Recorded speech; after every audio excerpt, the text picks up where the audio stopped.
Bienvenidos, esto es Iglesia en Casa, ICCC Cádiz.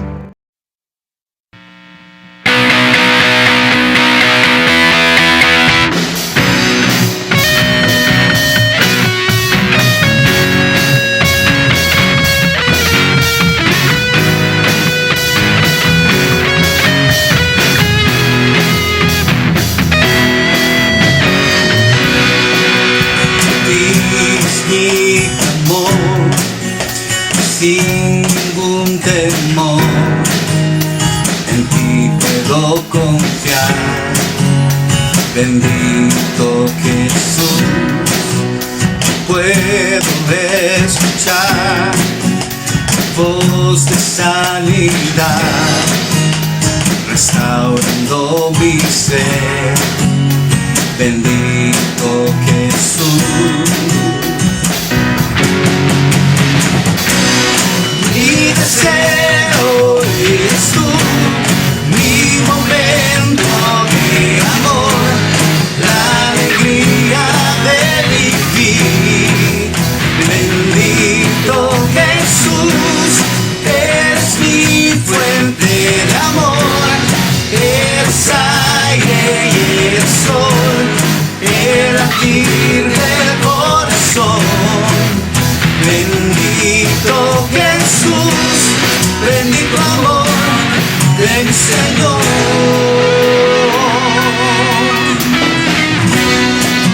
Tu gracia y favor conmigo puedo ver, saturando mi ser.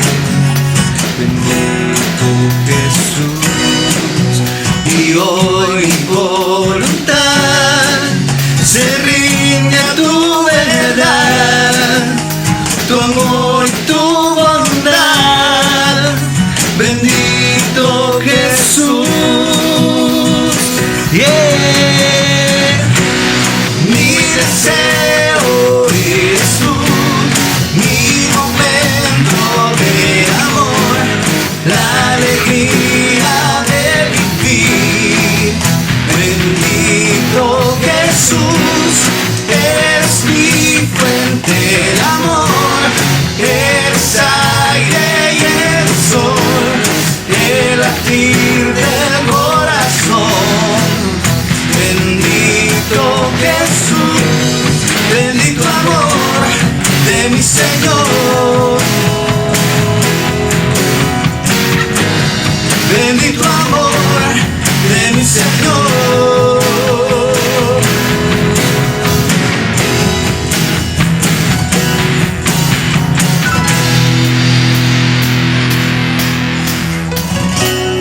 Mi deseo eres tú, mi momento de amor, la alegría de vivir. Bendito Jesús, eres mi fuente de amor, eres aire y el sol, el latir del corazón. Bendito Jesús, bendito amor de mi Señor. Oh, bendito amor de mi Señor.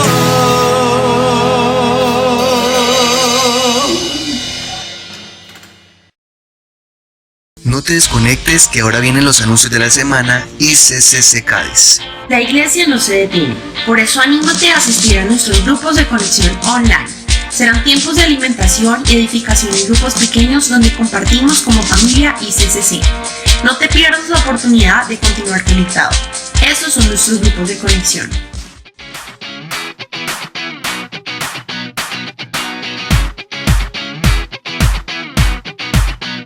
Dear friend, you've been trying again, doing whatever it takes to fit in, falling for the lies of the world. You tell me you pay anything just to not hurt. Y recuerda, continuamos con nuestros cultos online y suscríbete a nuestro canal de YouTube ICCC Cádiz. Y así estarás al día con nuestros cultos, Igle Kids y clase de preteens online. Conéctate porque somos Iglesia en Casa. Buenas tardes, hermanos. La Iglesia Cristiana Carismática Cuadrangular de Cádiz y el Ministerio de Servicio Social continuamos trabajando desde casa, entregando pescados. Si ustedes tienen donaciones, nos las pueden hacer llegar. Además, también estamos gestionando medicamentos y medicamentos para mascotas. Si alguna persona está interesada, por favor comunicarse en los teléfonos que aparecen en pantalla. Muchas gracias, bendiciones a todos. En la ICCC tenemos más opciones para que puedas hacer tus aportes de diezmos y donaciones. Aquí te contamos cuáles son. 1. Mediante transferencia en línea desde la página de tu banco o por consignación en ventanilla del Banco AB Villas. 2. Mediante corresponsales bancarios del Banco AB Villas. Para esto, verifica los puntos autorizados en tu ciudad y ve al más cercano. La única información que necesitarás es el código de tu iglesia y tu número de cédula. Y 3. Mediante el botón PSE para pagos en línea. Solicita el manual en la oficina financiera de tu iglesia local. Recuerda que estos aportes los debes reportar al correo electrónico de nuestra iglesia, donde debes relacionar tu nombre completo, número de documento, número de celular y propósito del mismo.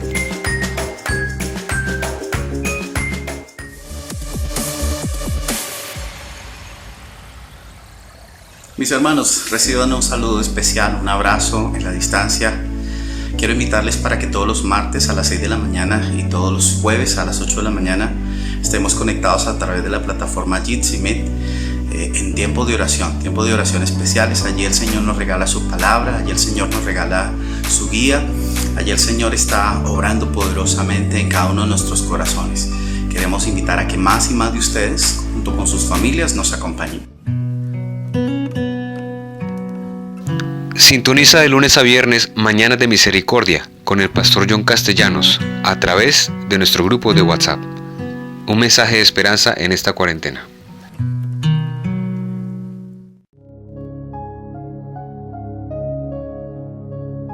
Quiero contarles que a partir del primer miércoles del mes de mayo vamos a estar en un tiempo de ayuno especial por este tiempo de cuarentena, por lo que está ocurriendo en nuestro país y en el mundo entero. Vamos a vencer juntos esta situación, pero necesitamos la guía del Señor. Cuando Nehemías se enteró de que el pueblo de Israel pasaba angustias y que las murallas de Jerusalén estaban caídas, dice: cuando oí esto me senté a llorar. De hecho, durante varios días estuve de duelo, ayuné y oré al Dios del cielo.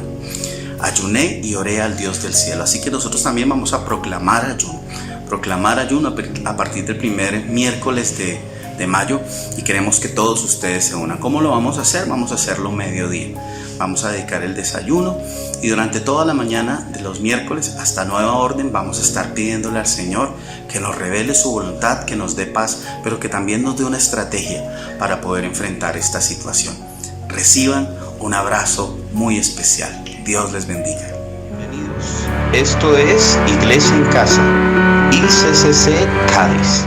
Mis hermanos, una vez más, gracias por estar con nosotros. Qué bueno que podamos reunirnos este fin de semana, estar allí en casa con nuestras familias, disfrutando de este tiempo de alabanza, de las actividades que ofrece nuestra iglesia y también ahora de la palabra de Dios. Les invito para que nos tomemos un cafecito, un juguito, lo que usted tenga ahí en su casa, y que con los grandes y los chicos de nuestra familia podamos disfrutar de este tiempo de la palabra de Dios. Traiga su Biblia también, por supuesto, porque vamos a hablar acerca de lo que Dios tiene para nosotros, especialmente en los tiempos que estamos viviendo. La palabra de Dios sigue siendo viva, eficaz y más cortante que espada de dos filos, y por supuesto es útil y relevante para cualquier circunstancia de la vida. Oremos juntos para que la palabra de Dios taladre en lo profundo de nuestro corazón y transforme nuestra manera de vivir y de pensar. Tómese de las manos de su familia y vamos a orar en este momento. Padre, gracias porque tus planes son buenos, tus planes son perfectos para nosotros. Pedimos que tu palabra hoy corra y sea glorificada en medio de nosotros, por nuestros oídos, Señor, por nuestro corazón, por nuestra mente, a nuestro espíritu, Señor, para que tu palabra vivifique, Señor, nuestros corazones Nos ayuda a tomar buenas decisiones y a mantener una actitud correcta delante de ti y delante de las personas, Padre. Lo pedimos en el nombre de Cristo Jesús. Amén y amén.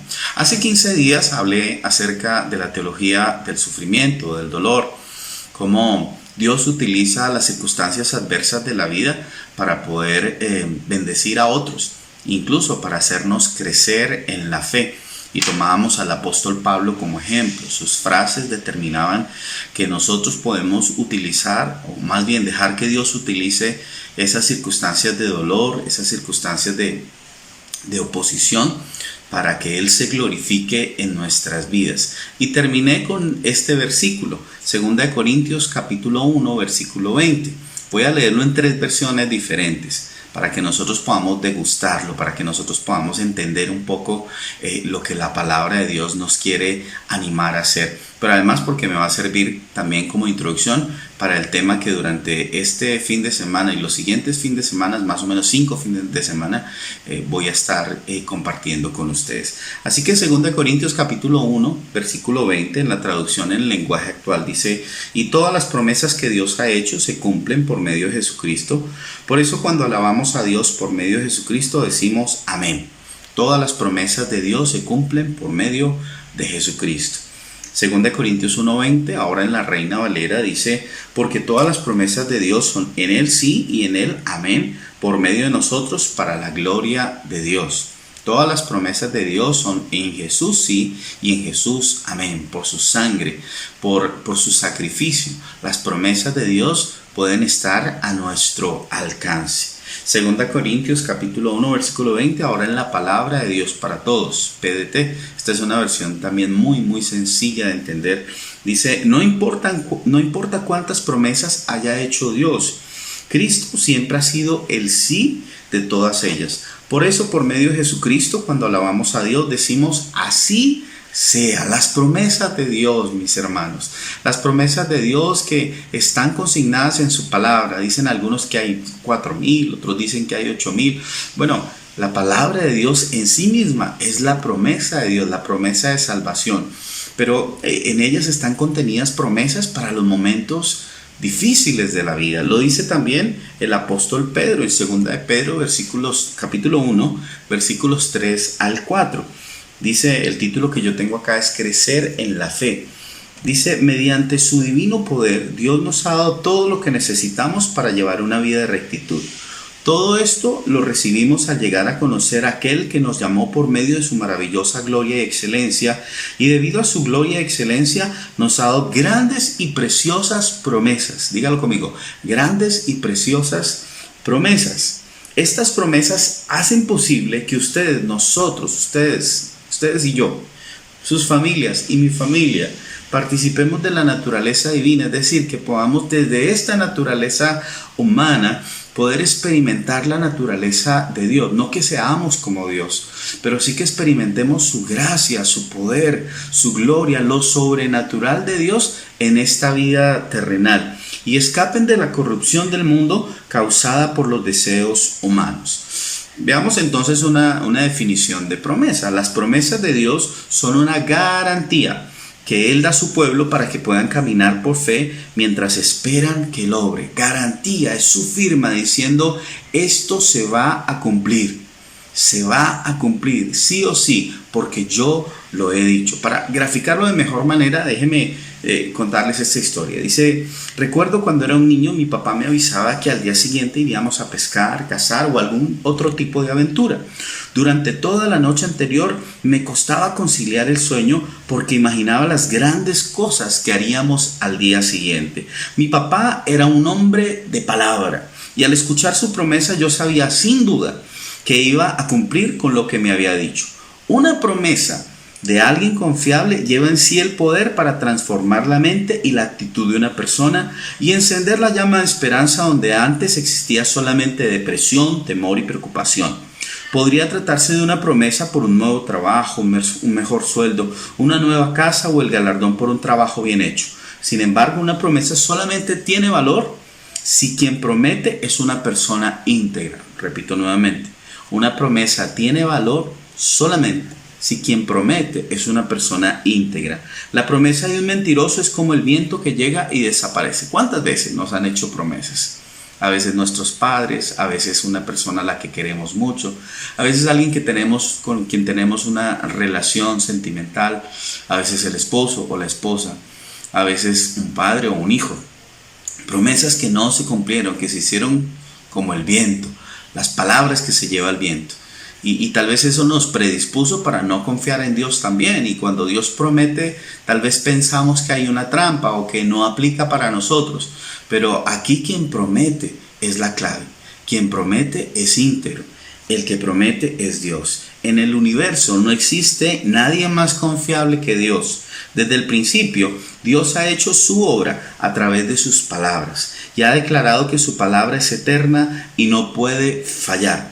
Por su palabra Dios creó el universo, el mundo y todo lo que en él hay. La Biblia declara que la palabra de Dios es lo que sustenta todo lo que existe. Esto lo encontramos en Hebreos capítulo 1 versículo 3. Pero también en Génesis, recordemos que la Biblia nos describe el inicio del mundo, o más bien la condición en la que se encontraba el mundo antes de que Dios iniciara todo. La tierra estaba desordenada y vacía y el Espíritu de Dios se movía sobre la faz de las aguas. Y a continuación dice, y dijo Dios, las palabras de Dios, las promesas de Dios, sea la luz, y la luz fue hecha. Cuando Dios habla, lo que Dios dice se materializa, se vuelve una realidad.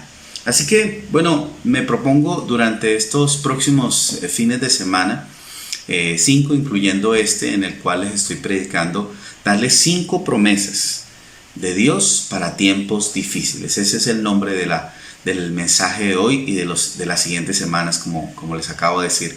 5 promesas de Dios para tiempos difíciles. La promesa número 1, la promesa que vamos a estudiar el día de hoy es: yo siempre estoy contigo. ¿Quién lo dice? Dios. ¿Quién tiene la integridad para decirlo y para cumplirlo? Dios. Y Dios dice: yo siempre estoy contigo. ¿Dónde lo dice? Deuteronomio capítulo 31, versículo 8. Deuteronomio capítulo 31 versículo 8. Dice: Dios mismo será tu guía y te ayudará en todo. Él jamás te abandonará. ¿Lo entiendes? Él jamás te abandonará.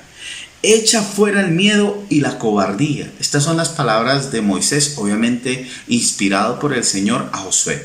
Moisés ya iba de salida, ya había terminado su tiempo. El Señor le dijo: organiza las cosas, deja a cargo a Josué, porque tú vas a partir, tú no vas a entrar a la tierra prometida. Y he determinado que Josué sea el que te suceda.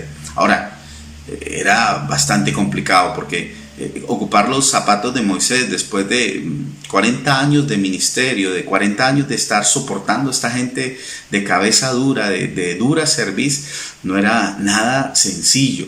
El mismo Moisés en algunas ocasiones estuvo a punto de renunciar. De hecho, perdió su entrada a la tierra prometida por la rabia que le produjo la terquedad y la tosudez del pueblo de Israel. Josué sabía que no era sencillo y probablemente Moisés estaba viendo la lucha interna que tenía Josué y Josué no era un cobardón, no era un hombre que se amilanaba, pero él sabía la envergadura de la tarea que tenía por delante. Por eso Moisés, hablando de parte de Dios, le dice: Dios mismo será tu guía, promesa de parte de Dios, y te ayudará en todo. Él jamás te abandonará. Y esa es una promesa para ti, mi hermano, para tu familia que está ahí sentadita contigo. Él jamás te abandonará. Echa fuera el miedo y la cobardía.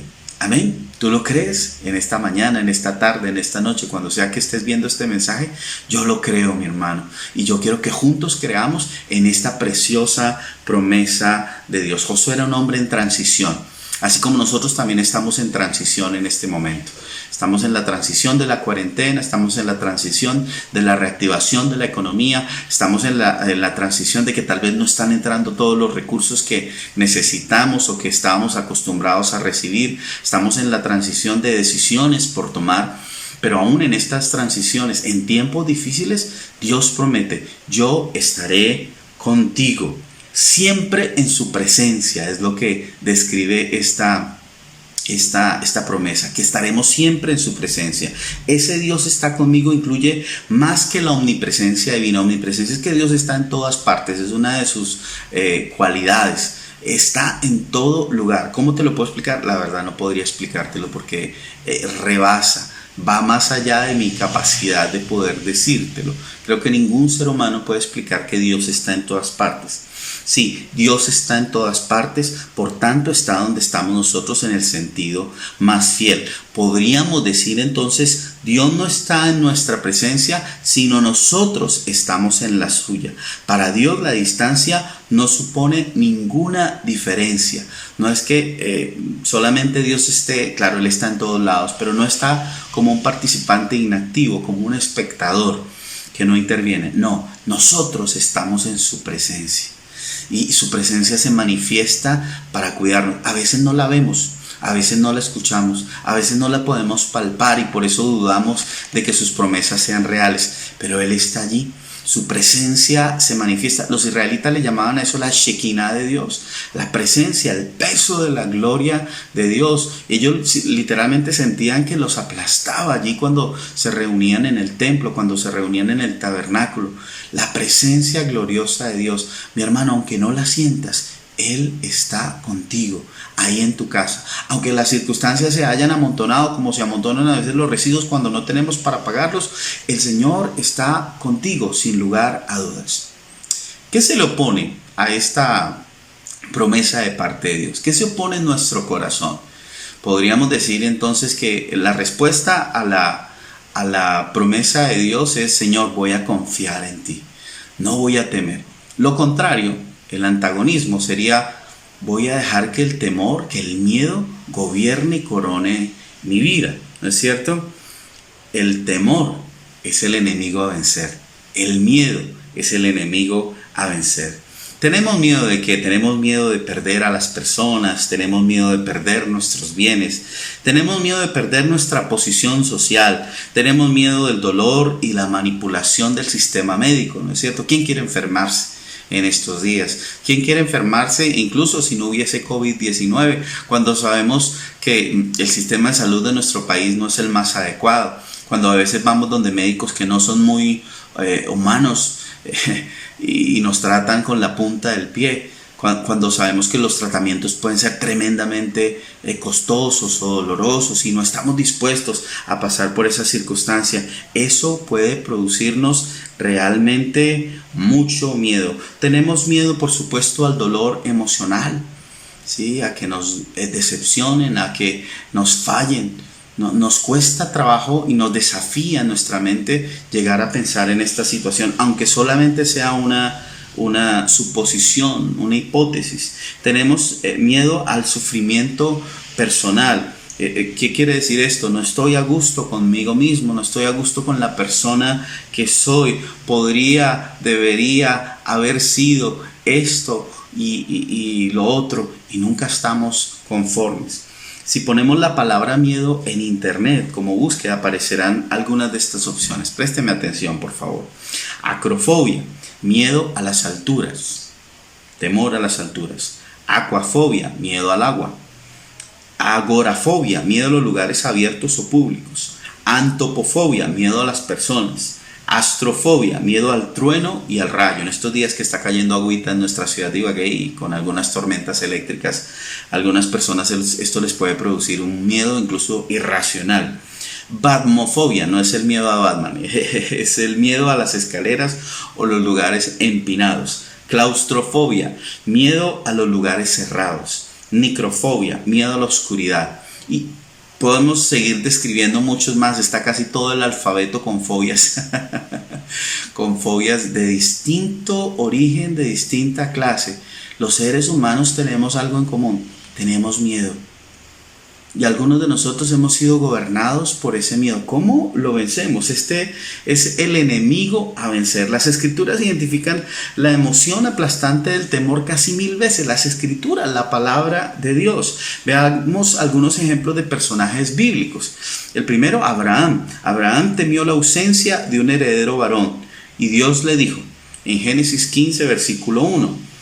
Después de estas cosas vino la palabra de Jehová a Abraham en visión diciendo: no temas, Abraham, yo soy tu escudo y tu galardón será sobremanera grande. Abraham tuvo miedo, el padre de la fe. Tuvo temor. ¿Y qué le dijo Dios? No temas, Abraham, yo estoy en control. Agar, ¿se acuerdan? La sierva egipcia que fue desterrada por Sara porque tenía celos. Agar tuvo miedo de ver morir a Ismael. Ismael era su hijo que tenía más o menos unos 12 o 13 años y que se estaba literalmente muriendo de hambre y de sed en el desierto. Era tan dramática la situación que el niño daba gritos de dolor por la situación que estaba. ¿Quién no se pondría mal en medio de esta situación? ¿Quién no tendría temor? Bueno, Agar lo tuvo. Uno podría decir, esto es absolutamente normal, racional. Sin embargo, mire la respuesta de Dios en Génesis 21:17.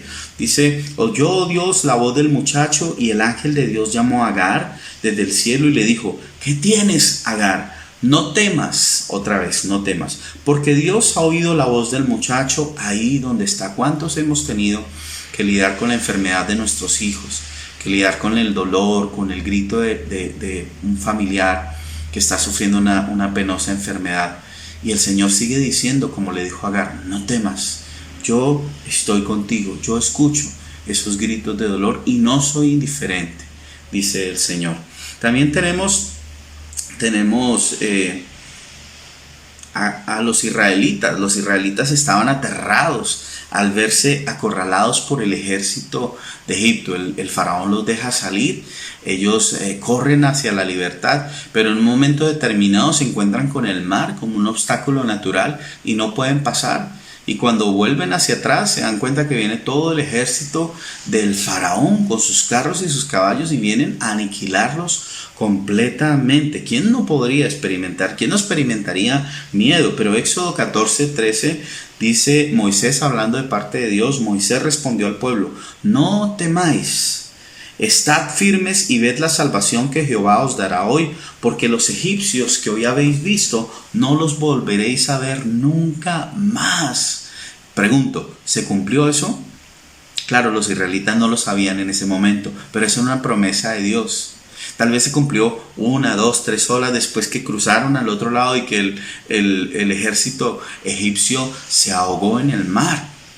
Pero en ese momento ellos lo único que tenían era confiar en la promesa de Dios. Y cuando confiaron en la promesa de Dios ocurrió algo sobrenatural. Por eso el apóstol Pedro nos decía en la cita que leímos al principio que participamos de esa naturaleza divina de Dios, de esa extraordinaria capacidad de Dios de glorificarse con milagros, señales y prodigios. Otro personaje de la Biblia que tuvo miedo fue David, increíblemente, el dulce cantor de Israel, el hombre conforme al corazón de Dios, tuvo temor también. Tuvo miedo en numerosas ocasiones, pero escribió estas palabras en Salmo 23:4. Todos lo conocemos. Dice, aunque ande en valle de sombra de muerte, no temeré mal alguno, porque tú estarás conmigo. Tu vara y tu callado me infundirán aliento. David tuvo miedo. Y Salomón, su hijo, también tuvo miedo. ¿De qué tenía miedo Salomón? Pues de llenar los zapatos de su papá. Acuérdense, él era el sucesor de David. Y David había sido el gobernante más brillante, el que había llevado al pueblo de Israel a su mayor gloria. Y él era apenas un jovencito. Él mismo dijo, no conozco mi entrar ni mi salir, tengo miedo. Y el rey David, hablando de parte de Dios, conociendo las promesas de Dios, le dice en 1 Crónicas 28:20, anímate y esfuérzate y manos a la obra, no temas ni desmayes, porque Jehová Dios, mi Dios, estará contigo. Él no te dejará ni te desamparará hasta que acabes toda la obra para el servicio de la casa de Jehová. Él no te dejará, no te desamparará. Dios estará contigo. Mi hermano, Dios está contigo. Mi hermana, Dios está contigo. Está con tus hijos. Está con los abuelos. Dios está contigo. Jeremías, el profeta llorón, por supuesto, también tuvo miedo. ¿De qué? De decirle al pueblo lo que el pueblo no quería escuchar. Dios le dijo, les vas a hablar y ellos no te van a escuchar. Y Dios le dijo, no temas delante de ellos, porque contigo estoy para librarte, dice Jehová. Cuando recibimos el temor en nuestra mente o nuestro corazón, le damos permiso para que nos manipule. ¿Recibes tú el temor? ¿Le has dado permiso? ¿Le has abierto la puerta de tu casa? ¿Lo has sentado en la sala de tu mente, en la sala de tu corazón? La mayoría de las veces no podemos impedir que el miedo nos visite. Es inevitable, es una emoción dada por Dios. En nuestro instinto de supervivencia, ahí está el temor. Pero sí podemos cerrarle la puerta en la cara, teniendo a la mano las promesas de Dios. Eso es exactamente lo que debemos hacer. No invites el temor a pasar a tu casa. No invites el temor a pasar a tu mente. No dejes que gobierne tus emociones. No dejes que gobierne tu fe. A veces le tenemos fe al miedo y vivimos con miedo. Hemos depositado nuestra confianza en el temor, dormimos con él como durmiendo con el enemigo. Pero aquí lo que nos está enseñando la palabra de Dios es a ser desafiados para que las promesas de Dios nos saquen de este temor, de este miedo. Dios está contigo. ¿Por qué entonces el temor no está bien? Preguntarían ustedes. El temor expresa lo opuesto a todo lo que debe ser el cristianismo. El cristianismo es confianza. ¿Confianza en quién? ¿En mí? ¿En mi capacidad? No. Yo no puedo. Yo soy incapaz. Yo soy un ser humano. Estoy limitado a esta naturaleza. Pero mi confianza está puesta en Dios. El miedo es la contradicción de la fe. El temor es la contradicción de la fe. La fe dice, pase lo que pase, no importa lo que ocurra, todo irá bien gracias a Dios. El miedo saca a Dios de la ecuación. La fe dice, pase lo que pase, yo voy a confiar en Dios. Dios está en control. El miedo dice, ¿cuál Dios? ¿Cuál Dios? Yo soy el Dios, yo soy el que gobierno. El enemigo utiliza el miedo para gobernar nuestras vidas y para hacernos dudar de las promesas de Dios. El temor es el estado anti Dios absoluto. No lo digo yo, lo dice Romanos capítulo 8, versículo 15. Dice, pues no habéis recibido, Romanos 8:15, anótala por favor, Romanos 8:15. Pues no habéis recibido el espíritu de esclavitud para estar otra vez en temor. El temor está arraigado en la naturaleza humana, es parte de la naturaleza caída del hombre, el miedo. No hemos recibido otra vez la esclavitud al temor, sino que habéis recibido el espíritu de adopción por el cual clamamos, Abba Padre. Ya no somos bastardos, ya no somos sin padre, tenemos un padre responsable, un padre confiable, un padre íntegro que dice, yo estaré contigo, yo voy a darte lo que necesitas. Aún en medio de las circunstancias adversas, yo voy a estar contigo. Segunda de Timoteo 1:7 afirma esta misma idea. Porque no nos ha dado Dios un espíritu de cobardía, sino de poder, amor y dominio propio. No nos ha dado Dios. Si hay cobardía en nuestro corazón, ¿de dónde viene? Viene de nuestros temores. Viene de nuestra naturaleza humana, viene de los consejos del enemigo, viene de los consejos de personas que no conocen a Dios.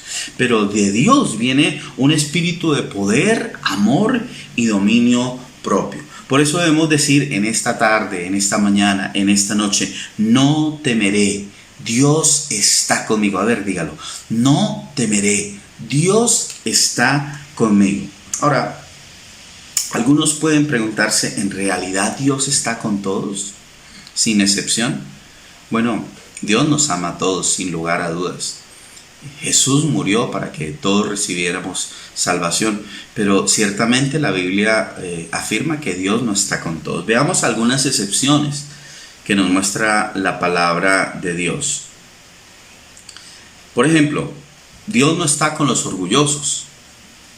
Mira de lejos al altivo, es lo que dice la Biblia. Salmo 138:6 dice, Dios mío, tú estás en el cielo, pero cuidas de la gente humilde. En cambio, a los orgullosos los mantienes alejados de ti. ¿Por qué a los orgullosos no pueden ver la manifestación de la presencia de Dios? Bueno, Jesús dijo, bienaventurados los pobres en espíritu, porque de ellos es el reino de los cielos. ¿Qué es una persona pobre en espíritu? Es aquel que reconoce su incapacidad de hacerlo por sí mismo. Es aquel que dejó de apoyarse en sus fabulosas ideas. Es aquel que dejó de apoyarse en su fabulosa capacidad de hacer las cosas, de resolver las cosas, y reconoce que no da para tanto, reconoce que necesita del Señor. El altivo, el orgulloso, siempre va a encontrarle una mejor idea a las ideas de Dios. Siempre va a rechazar la idea de Dios. Y Dios a ese tipo de persona lo mira desde lejos. No lo digo yo, lo dice la palabra de Dios. El soberbio, el altivo, el que no se humilla, el que no se pone bajo la poderosa mano de Dios, humillados bajo la poderosa mano de Dios, es lo que nos aconseja la palabra de Dios. Pero cuando somos altivos, incluso siendo creyentes, siendo cristianos, no podemos esperar que la presencia de Dios esté con nosotros. ¿Qué necesitamos hacer? Hacernos humildes, reconocer que sin Dios nada somos.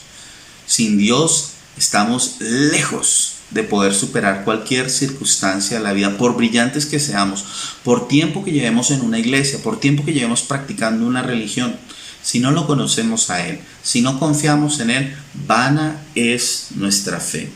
Dios no está tampoco con los mundanos. Esta es una expresión que puede sonar un poco chistosa, pero mundano significa aquel que tiene amistad con el mundo. No el mundo como esta esfera terrestre donde vivimos todos, sino el mundo como sistema. Toda aquella filosofía que va en contra de los principios y los parámetros de Dios. ¿Tienes amistad con el mundo? ¿Practicas las cosas del mundo cuando eres una nueva persona, una nueva creación? Dios no está con los mundanos. Santiago 4:4 nos dice, ustedes no aman a Dios ni lo obedecen, pero ¿acaso no saben que hacerse amigo del mundo es volverse enemigo de Dios? Pues así es, si ustedes aman lo malo del mundo, se vuelven enemigos de Dios. Vuelvo y lo leo para ustedes. Santiago capítulo 4, versículo 4.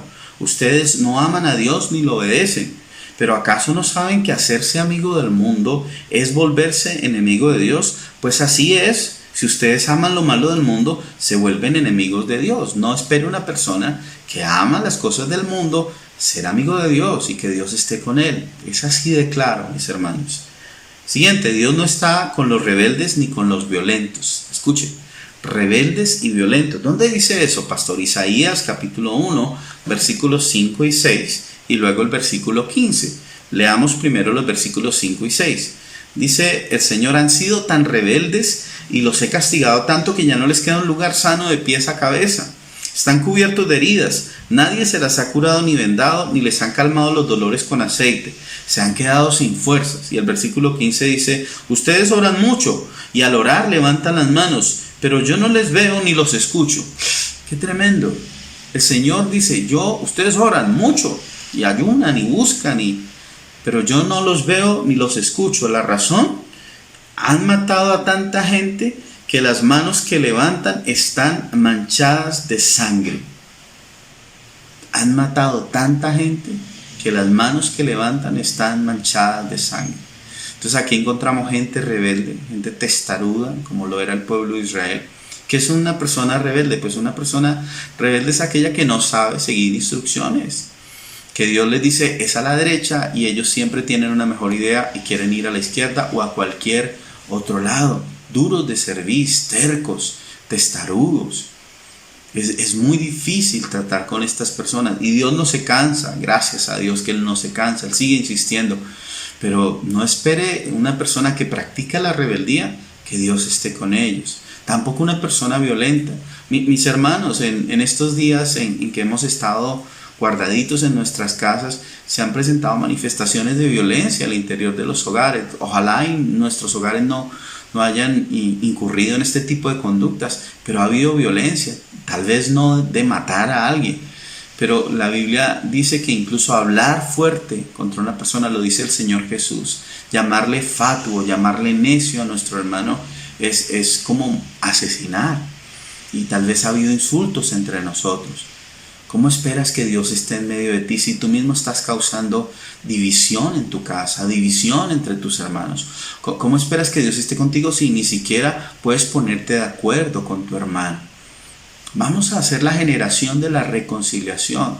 No derramemos más dolor, no hagamos un infierno de nuestra casa. Levantémonos y creámosle al Señor, creamos que Él está con nosotros. Dejemos la violencia, dejemos la terquedad.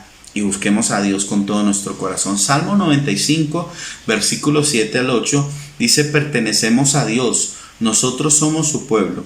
Él es nuestro pastor y nosotros somos su rebaño. Estamos bajo su cuidado. Si hoy escuchamos su voz, no seamos tercos, como cuando nos rebelamos en el desierto cerca de Masá. Mi hermano, no seas terco, mi hermanita, no seas terca. Escucha al Señor, no seas rebelde contra Él. Dios tampoco está con quienes dan cabida al pecado. Sí, mis hermanos. Ahora, por supuesto, Santiago 3:2 nos dice que todos cometemos pecados, todos cometemos muchas faltas. ¿Quién entonces es una persona madura? Dice Santiago, solo quien es capaz de dominar su lengua y de dominarse a sí mismo. Entonces, claro, todos cometemos pecados y ¿qué hacemos? ¿Será que entonces, si cometemos pecados el Señor no está con nosotros? No, no me refiero a eso.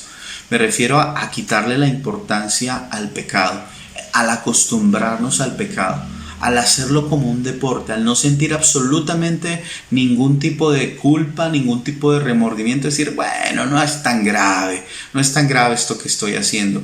Volver a algunos pecados blandos o blancos cuando realmente Dios dice que es necesario llevarlos a la cruz. Es necesario arrepentirnos por esos pecados y tener frutos de arrepentimiento. El hombre que está maltratando a su esposa, la esposa que está maltratando a sus hijos, la familia que está malgastando sus recursos de manera equivocada, la familia que está permitiendo que a través de la televisión o a través de los medios de comunicación entre basura a sus oídos, a sus ojos. Mis hermanos, no podemos minimizarlo, no lo minimicemos, no permitamos que el pecado gobierne nuestro corazón, porque Dios no estará con nosotros si damos cabida al pecado. El pecado gobernará en nuestra casa. Y donde está el pecado no habita la presencia de Dios. En donde está el pecado, su espíritu no va a obrar en medio de nosotros. Donde abunda el pecado, sobreabunda su gracia, sin lugar a dudas.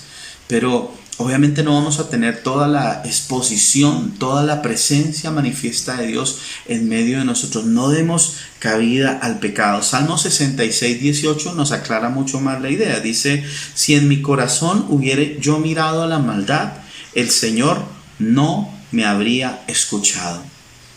Escuche, entienda, guárdalo en su corazón. Si en mi corazón hubiera yo mirado a la maldad, el Señor no me habría escuchado. El salmista lo tiene claro. Uno de los mayores tesoros en la vida es la promesa de que Dios estará con nosotros como defensor, ayudador, Señor, soberano y Salvador. Él está a nuestro lado. Y dice en Hebreos 13:5, sean vuestras costumbres sin avaricia, contento con lo que tenéis ahora, pues Él dijo, no te desampararé ni te dejaré. No te desampararé ni te dejaré.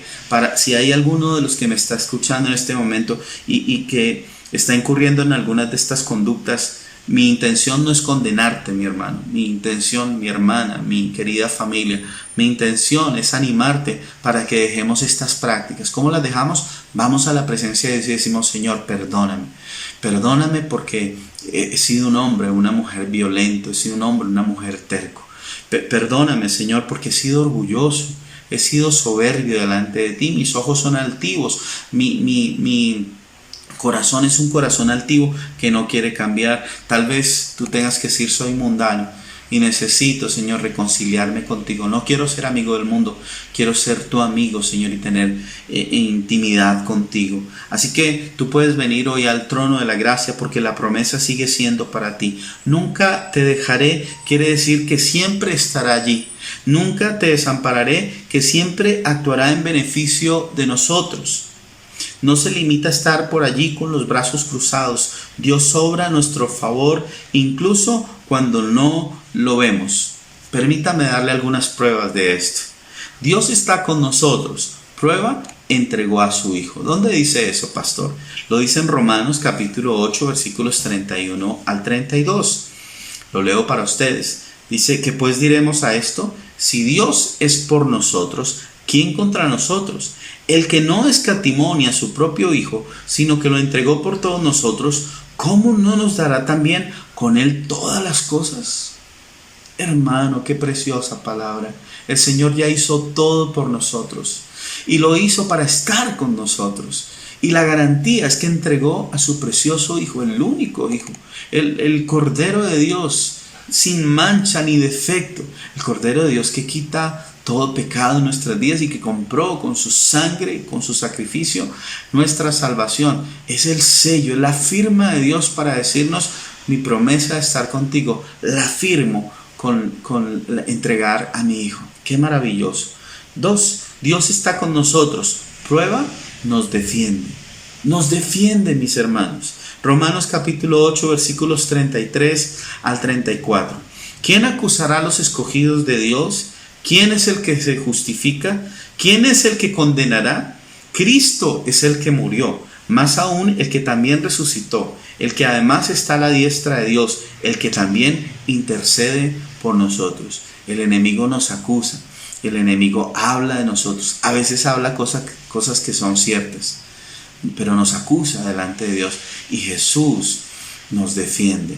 ¿Quieres pruebas de que Dios está contigo? Él te defiende.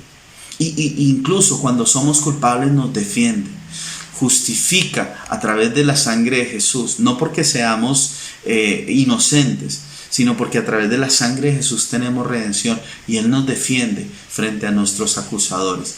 Hace algún tiempo conocí a alguien cuyo hijo se estaba portando muy mal en el colegio, malas calificaciones y otro tipo de circunstancias, y en el colegio se aburrieron de esta persona. Así que fueron y llamaron al papá, y el papá vino. El papá estaba luchando realmente con aprobar la vida de su hijo, pero entendió que su hijo lo que necesitaba en este momento era su respaldo. No el respaldo para seguir pecando, sino el respaldo para decir: sí, mi hijo está equivocado, pero yo estoy aquí para decirles: por favor, no lo expulsen, déjenlo acá y yo me hago cargo. Yo prometo que voy a hacerme cargo de relacionarme con mi hijo lo suficientemente cercano, íntimo con él, para que él pueda salir adelante. Y así fue. Se levantó en medio de esa reunión y dijo: ustedes tienen toda la razón, mi hijo es culpable de todas estas cosas, pero yo hoy quiero dar la cara por él, como Jesús da la cara por nosotros. Quiero dar la cara no porque él sea inocente, sé que muchas de las cosas que él ha hecho y que ustedes ahorita están denunciando son ciertas, pero yo quiero pedir una oportunidad más. Y así está el Señor con nosotros. El Señor no le pide una oportunidad más a Satanás por nosotros. Satanás es el acusador, él viene y nos acusa de nuestros delitos, de nuestros pecados delante de Dios, pero interviene Jesús y dice: yo morí por esos pecados, yo morí por esas faltas que ellos cometieron, yo soy el abogado. Y eso lo encontramos también en 1 Juan capítulo 2 versículo 1. Dice: hijitos míos, estas cosas os escribo para que no pequéis. Y si alguno hubiere pecado, abogado tenemos para con el Padre, a Jesucristo el justo. Mis hermanos, Dios es maravilloso. ¿Quieres pruebas de que Dios está contigo? Él te defiende, incluso aun cuando no eres inocente. Dios está con nosotros. Prueba, Él nos ayuda. ¿Cuántas veces, mi hermano, hemos recibido la ayuda de Dios? El hecho de que podamos poner sobre la mesa alimentos todos los días, 1, 2, 3 veces, es prueba de que Dios está con nosotros. ¿Cuántas veces no hemos recibido nuestro sueldo? ¿Cuántas veces no hemos recibido lo suficiente? Se acabó el mercado antes de que terminara el mes y Dios suple de manera fiel para nosotros, mis hermanos. Dios es nuestro ayudador. Salmo 46:1 nos dice eso. Dios es nuestro amparo y fortaleza, nuestro auxilio en las tribulaciones. También lo dice el Salmo 59, versículo 16. Pero yo cantaré de tu poder, alabaré de mañana tu misericordia, porque has sido mi amparo y refugio en el día de mi angustia. El Salmo 18:30 también lo afirma. Dice: Dios mío, tú alumbras mi vida, tú iluminas mi oscuridad, con tu ayuda venceré al enemigo. Tus enseñanzas son perfectas, tu palabra no tiene defectos. Tú proteges como un escudo a los que buscan refugio en ti. Recordemos entonces la definición de promesa. Las promesas de Dios son una garantía que Él da a su pueblo para que puedan caminar por fe mientras esperan que Él obre. Una vez más, las promesas de Dios son una garantía que Él da a su pueblo para que puedan caminar por fe mientras esperan que logre. La garantía de Dios, la firma de Dios son sus promesas. ¿Cómo respondemos a esta promesa de Dios para tiempos difíciles? La promesa es: Dios siempre estará conmigo. Nuestra respuesta es: no temeré. Si Dios está conmigo, ¿de qué debo tener miedo? Si Dios está conmigo, el miedo puede golpear todas las veces que quiera mi puerta. Yo no le voy a abrir. El muy famosísimo y muy amado John Wesley, tan olvidado en su país de origen, Inglaterra, pero que dejó marcada toda una generación y que generó junto a su hermano y otros hombres como George Whitefield el gran avivamiento en Inglaterra. A la hora de morir, a sus 87 años, dijo las siguientes palabras: lo mejor de todo, Dios está con nosotros.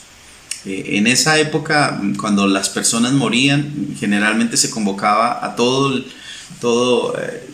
las personas cercanas al entorno de quien estaba partiendo la presencia del Señor. En este caso, John Wesley era un predicador muy conocido, y al compartir con su gente, sabiendo que ya era su tiempo de ir a las moradas eternas, a la presencia del Padre, dijo esto: lo mejor de todo, Dios está con nosotros. Mis hermanos, en esta tarde, en esta mañana, en esta noche, yo quiero decirte: lo mejor de todo, Dios está con nosotros. ¿Te parece si oramos en este momento? Cierra tus ojos, inclina tu rostro y vamos a orar.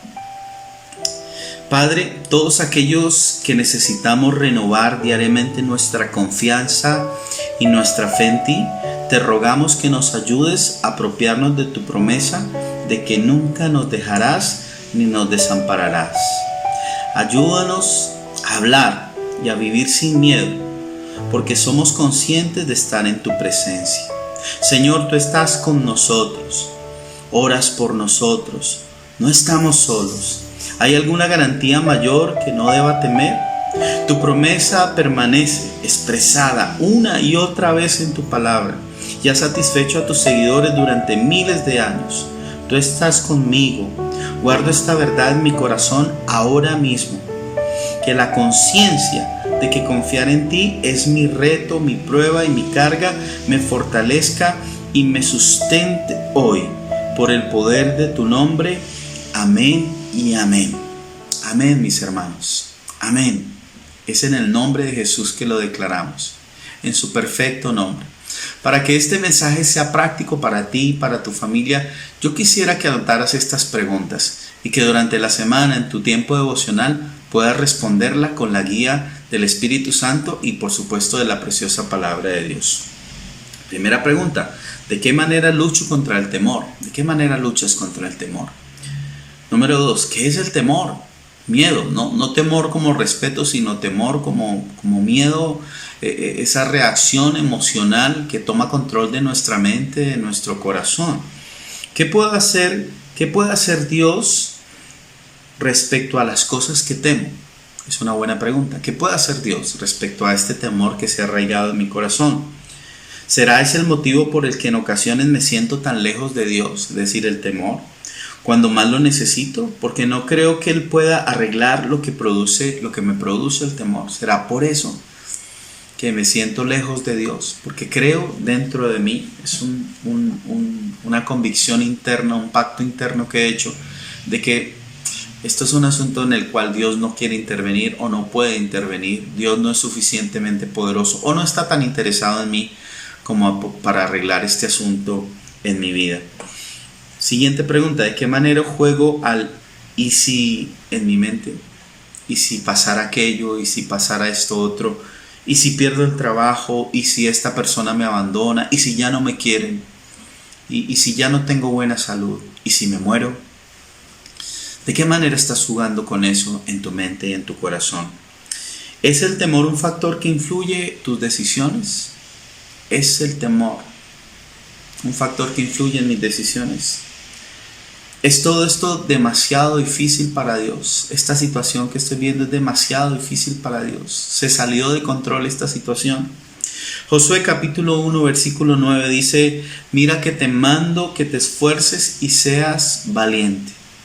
Mira que te mando que te esfuerces y seas valiente. No temas ni desmayes, porque Jehová tu Dios estará contigo donde quiera que vayas. Lo leo una vez más para ti. Mira que te mando que te esfuerces y seas valiente. No temas ni desmayes, porque Jehová tu Dios estará contigo donde quiera que vayas. Últimas 2 preguntas. ¿Cuáles de los conceptos incluidos en esta promesa habla directamente a mis temores? De esta promesa de Josué capítulo 1, versículo 9. Número 2. ¿Cómo puedo caminar ahora por fe hasta que Dios ponga por obra sus promesas en mi vida? ¿Cómo puedo caminar creyendo esa promesa, aunque no se haya cumplido, pero creyendo esa promesa sobre mi vida hasta que tenga su cumplimiento? Hazte estas preguntas. Disfruta tiempos devocionales con Dios. Pregúntale a Él acerca de esto que está pasando en tu corazón, en tu mente, en tu vida. Y te aseguro, mi hermano, que vas a recibir respuesta de parte de Dios. Sus promesas son en el sí y amén. Declaramos vencido todo temor en el corazón de cada uno de los que están escuchando en este momento. Aférrate a las promesas de Dios. Dios está conmigo. Vamos, dilo conmigo una vez más. Dios está conmigo. No tendré temor, no temeré. Gracias por escucharnos en esta semana. Nos veremos la próxima semana. Recuerda vincularte a nuestras actividades, nuestros tiempos de oración, el tiempo de ayuno que vamos a comenzar el miércoles para que nuestra fe sea fortalecida. Dios te bendiga.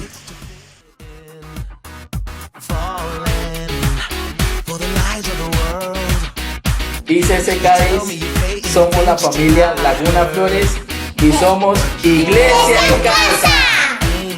Hola, somos la familia Costa García y somos Iglesia en Casa. Somos la familia Rondón Vizcano y somos Iglesia en Casa. Esto es Iglesia en Casa, ICCC Cádiz. No te desconectes, te invitamos a ver nuestro servicio Iglesia. Reúnete con tu familia y disfruten juntos la palabra de Dios. Somos Iglesia en Casa.